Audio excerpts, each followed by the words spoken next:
माय माऊली नमस्कार. विविध कथासार ग्रंथमधून आज आपण श्री वाल्मिकी कृत संपूर्ण रामायण अभिवाचन करत आहे. लाभ घ्या, लाभ द्या. चला तर सुरुवात करूया. भाग 75 उत्तरकांड सुरू. श्री गणेशाय नमः. श्री रामचंद्राय नमः. सीता अतिशय आनंदली. सर्वात उत्तम वस्त्रे परिधान करून सर्वात उत्कृष्ट असे डागडागिने घातल्यावर ती लक्ष्मणाला म्हणाली, मी हे सर्व इतरही काही वस्तू महर्षीच्या पत्नींना भेटी देखील देईन. लक्ष्मणाने सीतेला रथावर चढायला सुरुवात केली, मदत केली आणि ते त्वरेने निघाले. तथापि जाताना वाटेत सीता काळजीयुक्त स्वरात बोलू लागली, लक्ष्मणा, माझा डावा डोळा अचानक फडफडू लागला आणि माझे मन विचित्ररित्या अस्वस्थ झाले. अचानक मला खूप अशक्तपणा जाणवतो आणि पृथ्वीवर एक प्रकारचे खिन्नतेचे सावट आल्यासारखे वाटते. मी आशा करते की राम सकुशल असावे. आपल्या पतीच्या इतर आप्तस्वकीयांच्या कल्याणासाठी सीतेने देवाकडे प्रयत्न केले, प्रार्थना केली. डोळ्यात पाणी आणून अवरुद्ध कंठाने लक्ष्मण म्हणाले, आशा करतो की तुम्हीचीही कुठल्याही दुर्दैवाची गाठ न पडो. संध्याकाळपर्यंत सीता, लक्ष्मण, सुमंत्र गोमती नदीच्या किनारे पोहोचले व ती रात्र त्यांनी तेथे घालवली. दुसऱ्या दिवशी सकाळी लवकरच त्यांचा प्रवास सुरू झाला. दुपारपर्यंत ते गंगा किनारी पोहोचले. तथापि रथावरून उतरता लक्ष्मणाला आणि एकदम रडू कोसळले, कारण ते आपल्या दुःखावर ताबा ठेवू शकले नाही, ताबा मिळवू शकले नव्हते. अतिशय चिंता वाटून सीतेने विचारले, लक्ष्मणा, काय झाले? आपण आपल्या नियोजित जागी पोहोचलो आहोत, त्यामुळे तुला तर प्रसन्न व्हायला हवे, प्रसन्न असायला हवे. खरोखर तुझे दुःख मला अस्वस्थ करते आहे. रामापासून केवळ 2 दिवस दूर राहिल्याने तू एवढा व्याकुळ झाला का? माझेही रामावर अत्यंत प्रेम आहे, म्हणून मी एवढी अस्वस्थ झालेली नाही. स्वतःला सावर, कारण आता आपल्याला महर्षींना भेटण्यासाठी गंगा पार केली पाहिजे. त्यानंतर आपण लगेच अयोध्येला परतू, कारण मी रामांना पाहायला आतुर आहे. आपले अश्रू पुसून लक्ष्मणाने एका नौकेची व्यवस्था केली. सीतेला गंगा पार नेले. पलीकडच्या तटावर पोहोचल्यावर अश्रुपूर्ण नेत्रांनी लक्ष्मण कबुली देऊ लागले, हे विदेह राजकन्ये, सर्व हितैषी प्रभू रामाने माझ्यावर सर्वात दुःखदायी काम सोपवले. खरोखर हे कर्तव्य पार पाडल्यावर जगात माझी अगदी अपकीर्ती होईल. तुमच्या पतीच्या आज्ञा अंमलात आणण्यापेक्षा मला मरण आले असते तर बरे झाले असते. हे कुलीन स्त्रिये, मला जे करणे भाग पडत आहे त्यावर कृपया मला क्षमा कर. आक्रोश करीत लक्ष्मण भूमीवर कोसळले. अत्यंतिक क्रोधाने सीतेने विचारले, लक्ष्मणा, काय बरे घडले? तू काय म्हणतो हे मला समजत नाही. तुला कशाचा त्रास होत आहे हे मला स्पष्टपणे सांग. रामावर काही महान आपली आपत्ती ओढवली आहे का, की जी मला सांगायचे तुला धैर्य होत नाही? आपले मस्तक नमवून अवरुद्ध कंठाने लक्ष्मण उतरले.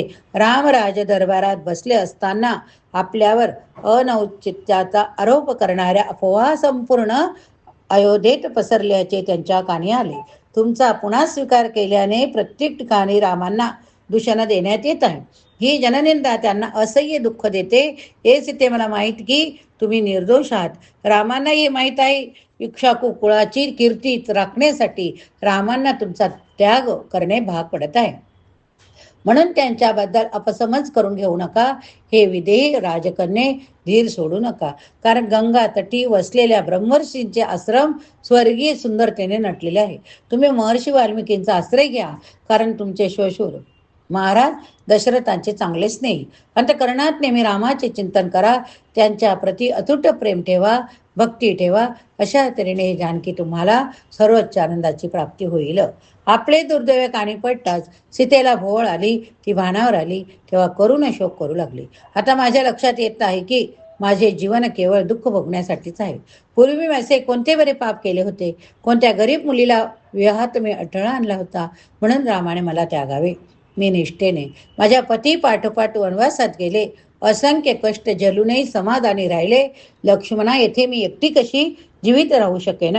माझा त्याग का केला? हे ऋषींनी विचारल्यावर मी त्यांना काय सांगू?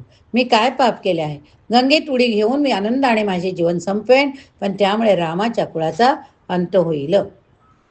स्वतःला थोडे सावरल्यावर सीता लक्ष्मणाला म्हणाली, मला माहीत आहे की तू केवळ तुझे कर्तव्य पार पाडत आहे. मी तुला दोष देत नाही. आता तू अयोध्येला परत जा. माझ्या सासवांना माझा नमस्कार सांग. माझ्या पतीचा पदस्पर्श करून कृपया पुढील निरोप त्यांना सांग. हे रामा, माझी तुमच्या ठाईची अविचल भक्ती कधीही ढळलेली नाही हे तुम्ही जाणता. माझे पतिप्रात्य व्रत्य आणि माझे अतूट प्रेम तुम्ही जाणता. तरी मानहानी लज्जेच्या भयाने तुम्ही मला झिटकारले. हे रामा, माझे प्रभो, माझे एकमेव आश्रयस्थान तुम्ही असे करायला नको होते. प्रिय पतिदेव, मी निर्दोष आहे मला माहीत आहे.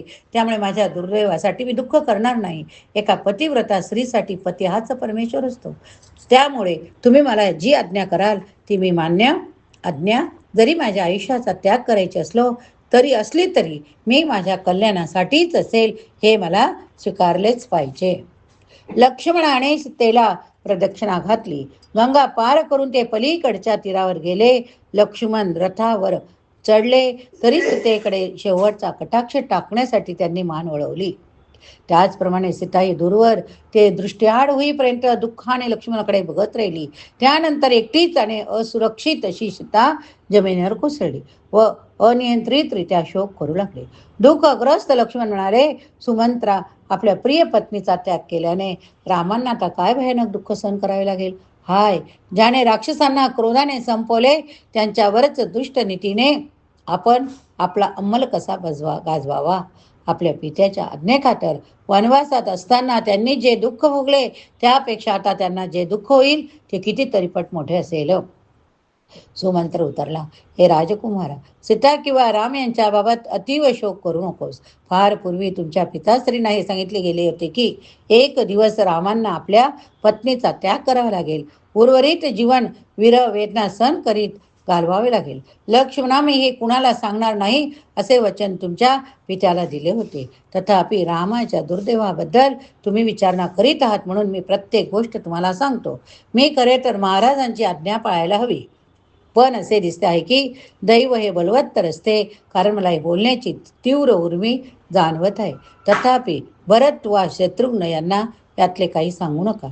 लक्ष्मण उद्गारला, सुमंता, कृपया इत्यभूत सर्व काही सांग. सुमंत्र म्हणाला, राजपुत्रा, एकदा चातुर्मासात आवश्यक ती तपसाधना पूर्ण करण्यासाठी दुर्वास मुनी वशिष्ठ ऋषींच्या आश्रमात राहत होते. एके दिवशी जेव्हा महाराज दशरथ वशिष्ठ मुनींच्या भेटीला आले तेव्हा त्यांच्याच बाजूला बसलेली दुर्वास मुनी त्यांना दिसले. त्यामुळे त्यांनी दोघांनाही मुनींची आदरपूर्वक पूजा केली. दोन्ही मुनींनी देखील महाराज दशरथाचे स्वागत केले. आपल्या समवेत बसण्याचे त्यांना आमंत्रण दिले. त्यांच्याशी बोलत असता महाराज दशरथाने आपल्या व आपल्या पुत्रांच्या दीर्घ आयुष्याबद्दल मुनींकडे विचारणा केली. दुर्वास मुनी त्यांना म्हणाले, प्रिय राजा, फार पूर्वी एकदा देवांशी झालेल्या लढाईत दैत्यांवर कठीण प्रसंग आला.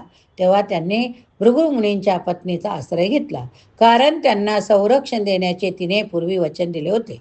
हे पाहताच भगवान विष्णू क्रोधित झाले. आपले सुदर्शन चक्र सोडून त्यांनी त्या तपस्विनीचा शिरच्छेद केला. याचा सूड म्हणून भृगु मुनींनी भगवान विष्णूंना क्रोधाने शाप दिला की ते पृथ्वीवर मानवी रूपात अवतरतील, आपल्या पत्नीच्या विरह वेदनांची पीडा सहन करतील. तथापि आपला क्रोध असा व्यक्त केल्यानंतर भृगुमुनींना वाईट वाटले. पश्चाताप होऊन त्यांनी भगवान विष्णूची आराधना सुरू केली. भगवान भृगुमुनीवर प्रसन्न झाले. ऋषींच्या शापाचे परिणाम स्वेच्छेने स्वीकारण्याचे त्यांनी मान्य केले. प्रिय दशरथा, याच कारणासाठी भगवान विष्णू तुझा पुत्र रामाच्या रूपात अवतरले आहेत. अयोध्येत राहून ते 11,000 वर्ष पृथ्वीवर राज्य करतील. त्यांना आपली प्रिय पत्नी जानकी पासून 2 पुत्र होतील. मग सुमंत्र म्हणाला, प्रिय लक्ष्मणा, हे सर्व भाकीत महर्षी दुर्वासांनी तुमच्या पित्याला सांगितले होते. त्यामुळे जे जे काही घडत आहे ते परम पुरुष भगवंताच्या इच्छेनुसार घडत आहे. हे जाणून तुम्ही आता दुःख करणे सोडून द्यावे. सुमंत्राचे शब्द ऐकून लक्ष्मणांना मोठा दिलासा मिळाला. त्यांनी मंत्राप्रती आपली प्रामाणिक कृतज्ञता व्यक्त केली. लक्ष्मण सुमंत्राने जी रात्र एका नदीकाठी घालवली, दुसऱ्या दिवशी सकाळी त्यांचा प्रवास सुरू झाला. वाल्मिकीच्या काही शिष्यांनी सीतेला रडवलेल्या अवस्थेत पाहिले आणि ते पळत पळत आपल्या गुरुकडे जाऊन म्हणाले, गुरुदेव, लवकर या. साक्षात भाग्यदेवतेसारखी दिसणारी एक स्त्री एकटी बसून रडत आहे. आपल्या अंतर्ज्ञानाच्या बळावर प्रत्येक गोष्ट वाल्मिकीच्या लक्षात आली.